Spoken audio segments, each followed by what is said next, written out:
Welcome to the Agency Uplift Podcast, the podcast all about the very unique experience of running and building a digital agency. The ups, the downs, the challenges, the learnings. I'm your host, Sean Lang, agency owner of over 7 years and co-founder of Social Commerce Club. And today I'm joined by Kyle Hitchcock, founding partner at Pilot House Digital, Warp Drive, and the DDC newsletter. Kyle, it is a pleasure to have you on the show. Thank you so much for having me. I've been looking forward to this since you reached out, or I think I reached out to you, actually. I wanted to support Agency Uplift in your new venture. Yeah, man, I really, really appreciate it. And at this point in time, you are definitely the agency owner with the largest agency that's been on the show. So right now you're at the top of the leaderboard in terms of in terms of agency size. So no pressure. I remember hearing some really, really interesting stuff from you back when we met in person. I guess it was maybe like 2 years ago now or something. I have no concept of time anymore. Yeah. We just go economic crisis to economic crisis. But but you mentioned something which I thought was really, really interesting. And I don't remember specifically what it was, but can you just maybe walk us through how the agency came to be? There was something to do with landing pages, I think, and kind of arbitrage, which turned into this very big agency. But at the time, it sounded really interesting and super scrappy. Yeah, I'd say it. I'd say that's the truth. Me and my old roommate started the business on credit cards as affiliates. So we were spending our own money on media, and then brands would pay us on what's called a CPA. The common term now is CAC. CPA being cost per purchase. And so let's say a brand would pay us $100 for every sale. We'd hope that our media cost was, $80 and we make a $20 spread. We did that quite successfully early on, very lucky. I think a lot of it was timing and just coming from that space early on in our career. And then that allowed us to fund a whole bunch of different stuff, which eventually turned into Pilot House. And we to your pointed question, we use landing pages as an intermediary between the, checkout page or the product page and the traffic platform, and to increase our conversion rates, et cetera. I remember one tidbit of information, which again, my memory is terrible, so maybe I'm getting it wrong. It was some time ago. I completely forget. So you got free reign. I remember you saying something about how it wasn't profitable, and then you bought better equipment, and then suddenly the speed improved and it was profitable. Yeah, it was, me as a marketer type brain, just tinkering away at, pre-Zapier, pre-AI, trying to figure out how servers worked and, building HTML pages myself and, hiring people off of Fiverr and anyone else that was willing to help. But we had this one campaign that was, you'd make $20, you'd make $100, you'd lose $100. And, early days that mattered, especially when you're doing it on your credit cards with a pray and a hope. And my business partner, Jeff, is like, maybe we need to upgrade the servers. And as soon as we did that, and literally it was like a GoDaddy equivalent server, we upgraded and suddenly started making, $500, $600 a day. And from there we started hiring and growing and building proper tech infrastructure and things that normal businesses do. That's crazy. I mean, it was so stupid, man. Like, it's like for a month just grind. Oh, I know there's something in there. I know if I get the hook right, if I get the angle right, if I get this, but it turns out we were doing everything we could. We just needed to jack the server horsepower, and away we went. That's really funny. But yeah, isn't it like that in the, in the business world in general, but I'll say the agency space, where you can be like, I'll call it white knuckling and just red facing it, just putting everything you've got into something, and you've forgotten that this one button over here actually needs to be pressed first in order for all the things that you're doing to actually work. Yeah.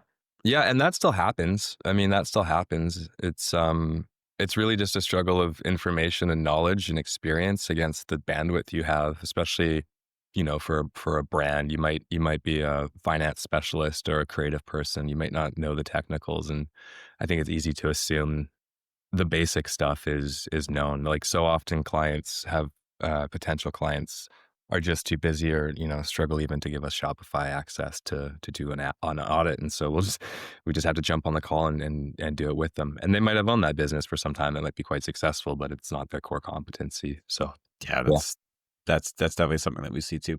Yeah. So I alluded to it before, but Pilot House has grown considerably since those early server upgrades. What does Pilot House Digital look like right now?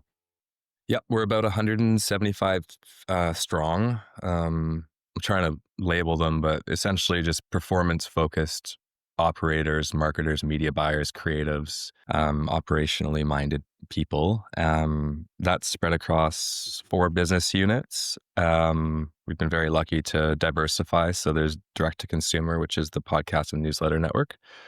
That team's maybe 8, 9 people, and that's focused on basically bringing knowledge and power to the direct to consumer community. 160,000 strong subscribers, agencies, brands, investors, marketers, so on, people that are trying to learn the space. Wow. Um, yeah, quite lucky. And then Labs, which is a team of 3 or 4, which is our product incubation group, ran by a fellow named, well, 2 people named Nate and Liam.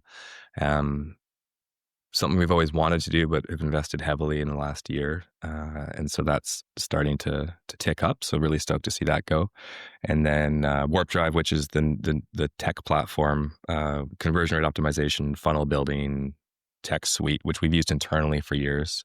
That is a group of maybe 9 developers plus myself and a project manager. And then the rest is Pilot House, spread out across mostly the Philippines, Canada, the United States, and Mexico. So you've got a lot going on. There's a lot of spread. There's a lot of you got the 4 different business areas, probably a lot of different people, a lot of different services. What are kind of the core? What are the core offerings or core services that you're delivering at Pilot House, Yep. and what's the kind of the general like client makeup?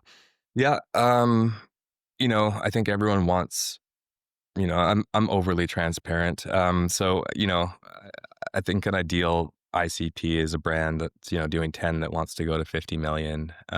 We have a lot of brands sub that. And so the makeup is quite broad in that we also offer a variety of structured services that kind of work together. And so all the major traffic platforms, the Metas, the Googles, the Amazons, our email and retention team, our conversion rate optimization team, our creator content team. We also have the production studio in-house for product shots and things like that. And then we have a team of actual dedicated spokespeople that kind of represent the brand, so we don't have to go source content. Some of that will be shifting with AI, of course, and how we approach it. It's obvious that, things change and we're working with those teams to capitalize on that stuff. But ultimately, it's paid customer acquisition. Our goal is to do it profitably and move clients up tiers. So if, you're spending, say, 50 or 100 grand a month, or you have that much revenue and you're in retail, but you want to get on DTC, we'll try to push you up to the 1 million mark, and 1 million to 10, 10 to 100 kind of thing. So it's a mixed bag. I'd say about half of our clients are above the 5 million range. And of those, I'd say half of them are more premium orientated. Very cool. Very cool. And we're pushing up market as hard as we can. I think we're all in a race against AI, and so we're reshaping our teams and our positioning to stay ahead of it and be core strategists alongside leveraging whatever comes our way. Where have you seen the biggest opportunities for that so far in the agency? Yeah, because it's such a yeah. It's hard to structure. It's also, it can be really hard to tell whether this is leading somewhere productive or whether it's just a distraction. It's a dead end. It's just something that we're going to tinker on but never actually do anything with.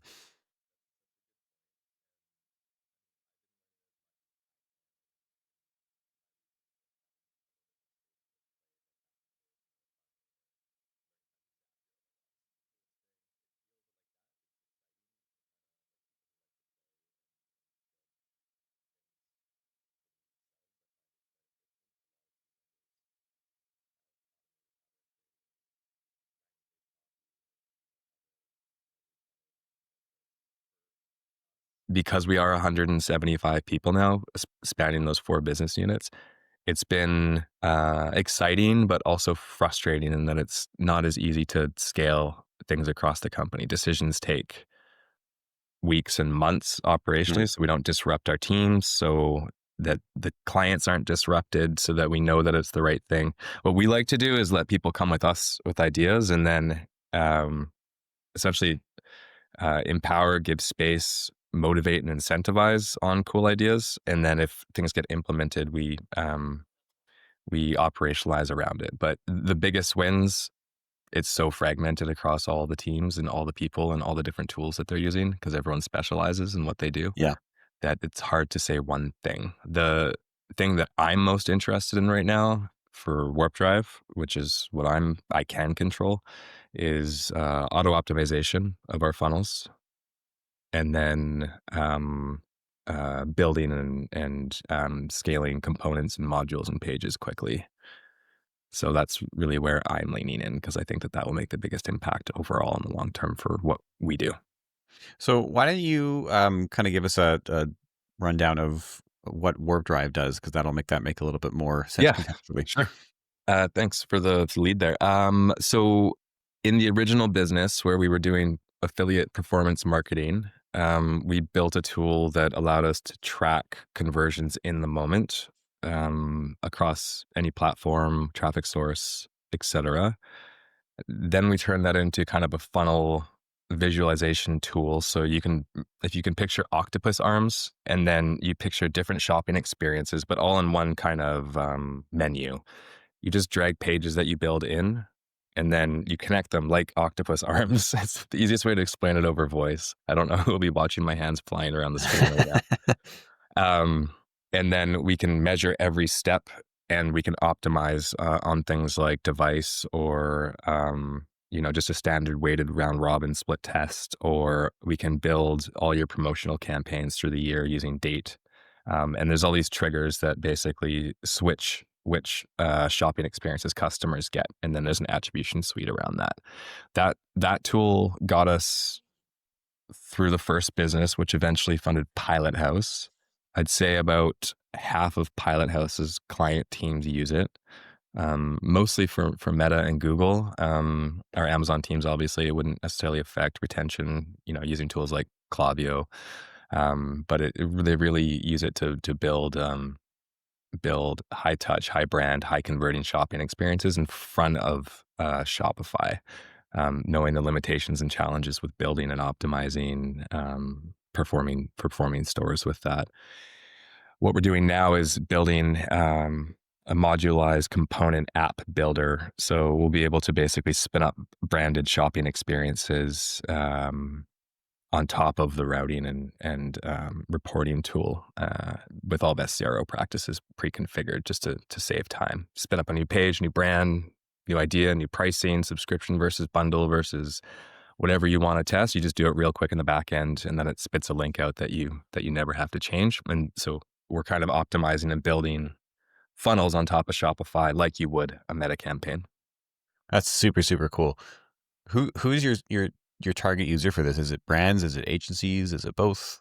Yeah, it's brands. It's not necessarily self-serve because it still requires the strategic mind to make those jumps and gains quickly. And so we're positioning ourselves as kind of in between a CRO agency, a Shopify dev house, and then post-click CRO Got it. optimization team. And we're using the tool to create efficiencies on the team side so that it's scalable and priced more affordably.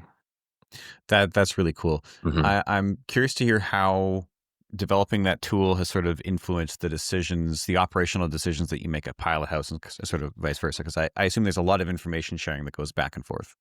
Absolutely. Yeah, there is. And as we evolve the tool, every upgrade, it benefits the Pilot House team naturally. And so this really is a new business unit, but at the same time, naturally, because it is used internally at Pilot House, we get a lot of feedback. They tell us when we did something wrong. They tell us what they need, and we're kind of building to their ideas as opposed to just mine or our dev teams. And so I think that feedback loop's pretty powerful for sure. And we have the luxury of a ton of data. So, um, one improvement. Oh, let's apply it and lean into that. Let's push that into our other accounts. And so there's kind of a, I don't know, there's more of a natural improvement just kind of through information osmosis and visibility. Yeah, makes a lot of sense. Yeah.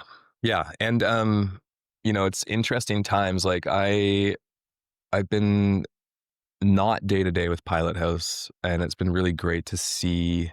And I know this is for agency owners out there, but it's the first time in my career where I haven't felt like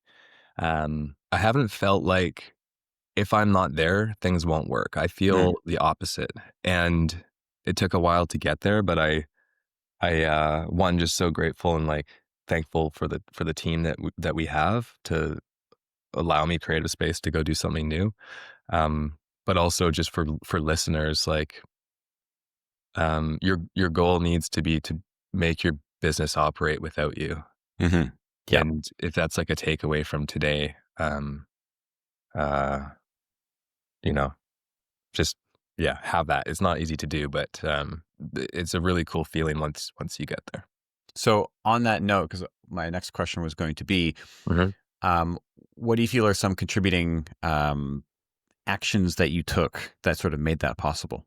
Well, first of all, I'm very fortunate. I have great partners, and so I think just choosing the right partners early on, and understanding how each of you are motivated differently, and being transparent with frustrations and goals and timing of needs, and um, being being resilient to you know things that come up interpersonally. I think, because we've been through a lot. Like we're coming up on 7 years here as a group, in the Pilot House format, and I think there's a lot of trust there. So that's the first thing. Second thing is just make changes fast. Um, I think we lost a year, honestly, last year. I was talking to our CEO, Dave, and he's like, I think we lost a year last year. And I was like, you know what? On reflection, you're probably right. A lot of the changes that we're doing right now maybe could have happened sooner, right?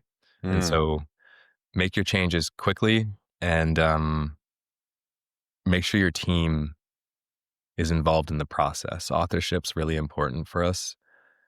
Sometimes we fail if they're listening, like we're aware, but my hope is, they understand that they are a part of the decision making, because our goal, and then this is something I think maybe something I'm proud of too.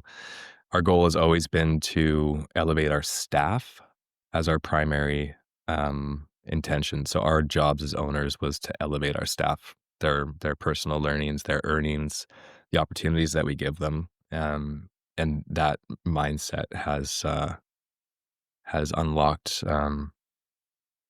entrepreneurship, like from within. I don't even want to use the buzzword intrapreneurship. When people are frustrated with us, they tell us, they have a voice, and we encourage them to challenge us, and I think as a result, we're better, and business is better for it. those are all some really really important things that you just hit on. And one thing that I definitely experienced early on, and I'd love to say that I learned this lesson soon enough, but I think it took me way too long to learn the lesson, which you just mentioned was like involve the team in the process. Yeah. Um, and for me personally, I find that I'm very process minded, and a lot of people aren't. And Yeah. so That's fine. I Yeah. just opt to, well, I'll just create the process, and then you can just do the process. But Mhm. that's not the way to do it, and that's not how you get buy-in. That's not how you connect people to the work. Um, Especially in today's work market, like I mean, not to date, but we're probably similar ages, and I think I think the people that are coming out into the workforce, 5 years ago, and looking forward, I think how they want to work is different. And I also think that they're willing to, um, they seem to have a stronger voice, right? Right or mm, wrong, who yep, am I to say? But, um, collaboration and teamwork and these things, it's how people are learning to work together now, where, directive isn't necessarily as effective, when there's so many great creative minds out there right now. absolutely. People want to feel like they have a piece of the not a piece of the action, but they are making an impact on the overall goal, that they're actually a part of Mhm. it. They have a say, rather than just sort of maybe the old school way of being a cog in the machine, where some people were really happy to just clock in and clock out and Yeah. whatever. But Yeah. I think that these days people actually want to be a part of something bigger, not just Yep. an observer. Yep. And in the digital ad space, I mean, you know for sure how fast it moves. Adaptability, resilience, stubbornness. You said, I think, red face, white knuckle. Yeah. You know, you need that once in a while. Right now, like our team is not white knuckling it, but you know, changes happen all the time. But it's almost at a point now where the teams are like, oh, okay, yep, let's go another one. Like, let's get through this, guys.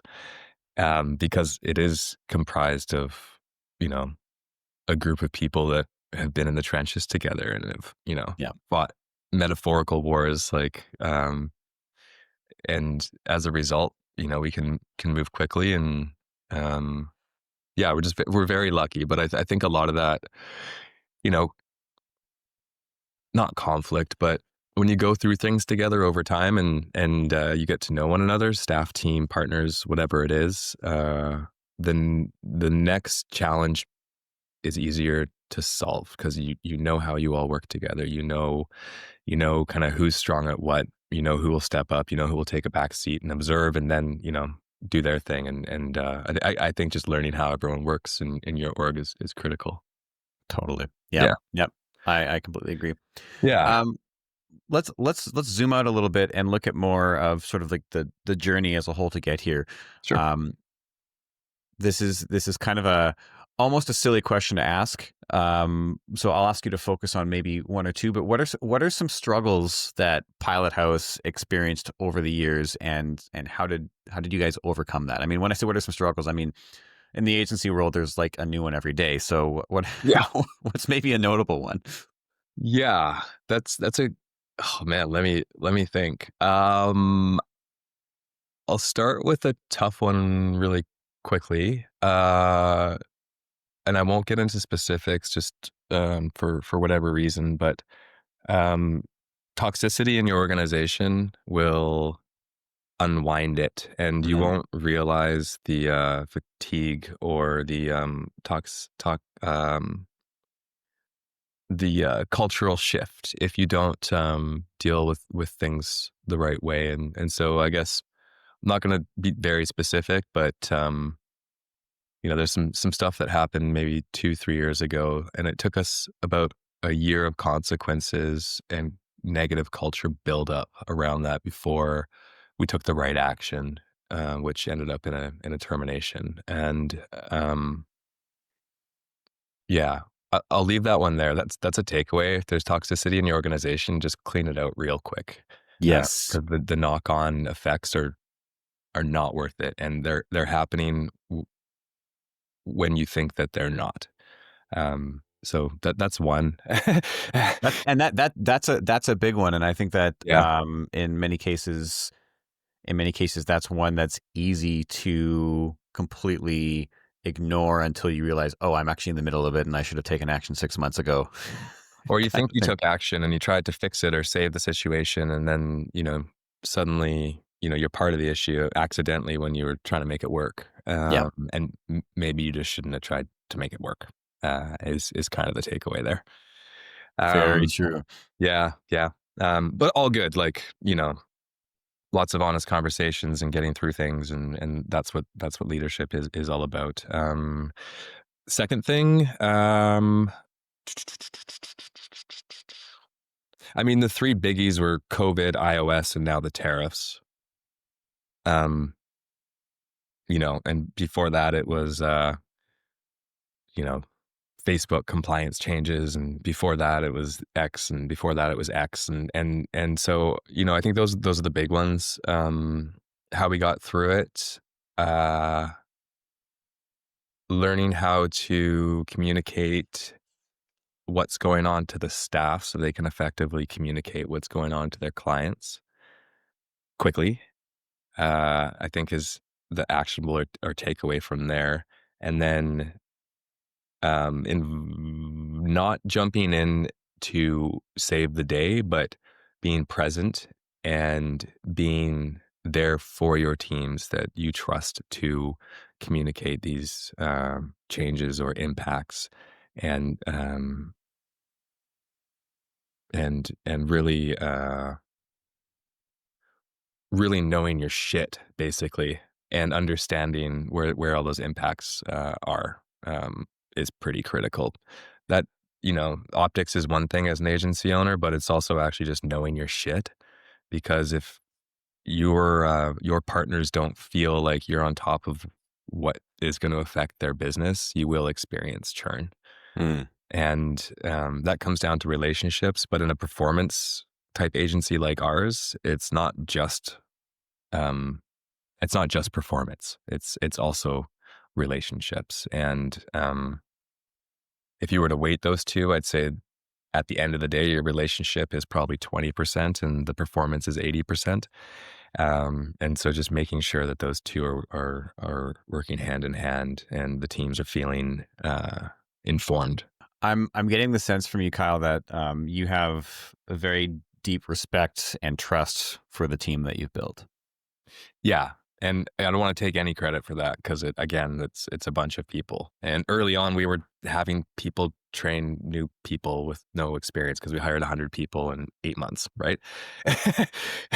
Wow, Yeah, that's totally. crazy. Yeah. So hold on. How did you do that? Honestly, man, a shout out to Ella. I don't know if she's going to hear this, but we just reached out to everyone that we knew, and it's like, who needs work in the space or not. And then we had a core group, and we had strong relationships in the beginning, just because we had another business that, like I said, kind of got this one going, that was active through that, um, as prior. So we had a lot of relationships. We were very lucky. Um, yeah. And from that, we onboarded a few key people that really stepped up and helped that process. And we built a ton of filtration systems. We had 2 exec screens. We had team screens. We hired a culture fit person to pre-screen. And honestly, that person now is in part running labs, the product incubator. So we just kind of went for it, and we involved people in the process, and found a lot of talent. And it didn't all work out. And we just we just kind of built this thing live, and we involved ourselves, and we just did our best to set expectations that it's a very hard industry, but if you crack it, it's the rewards are infinite, to a point. But in your career, for the learnings that you get, we just made it very clear how hard the role can be, scared as many Yeah. people off as possible, then put them in through a lot of interviews, basically. And we were all doing those interviews and screening. You got to remember too, it was a different time. People were scared. People needed work. You had a People, captive talent pool in some kind of way. we were the timing, like humbly, we're very lucky. I think a lot of people in our space were. I think it's easy to talk about uh, how explosive COVID was, but you got to remember how many people in different industries were suffering. Hmm. But we were very lucky. And I think as a result, being in a small town, also on the west coast of Canada, not even Vancouver and Victoria, BC, I think we're 400,000 people maybe. Um, we also have 3 great universities for feeding business kids, into business people, into work. And we just set up systems to process and filter and find the right talent. That's We were that's really smart. timing was right. We Yeah. were very lucky. It's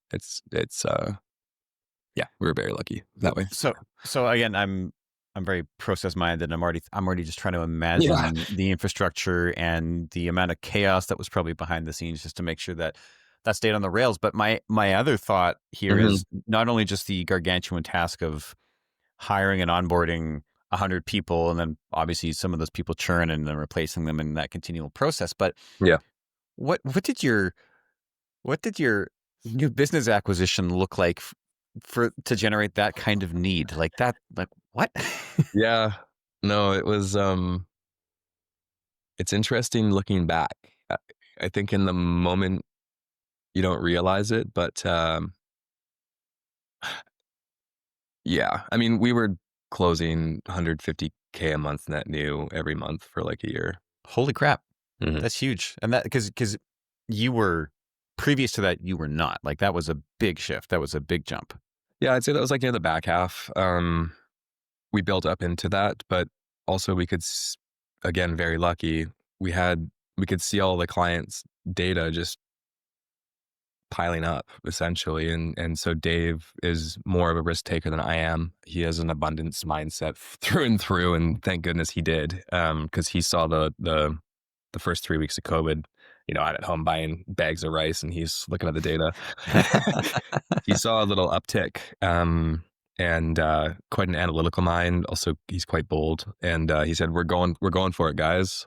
And at that point, I was actually still 70% in the old business. So was our COO. So was Jeff, who runs DTC now. And we said, "Okay, like, what do we need to fund this thing?" And he's like, "Well, we're gonna hire aggressively. We know that we're gonna." He was basically treating hiring like media buying, which was really interesting. Mm, And then we rallied around it. So it built up to that. But that volume was quite nuts. Yeah. We're very lucky. wow. Yeah.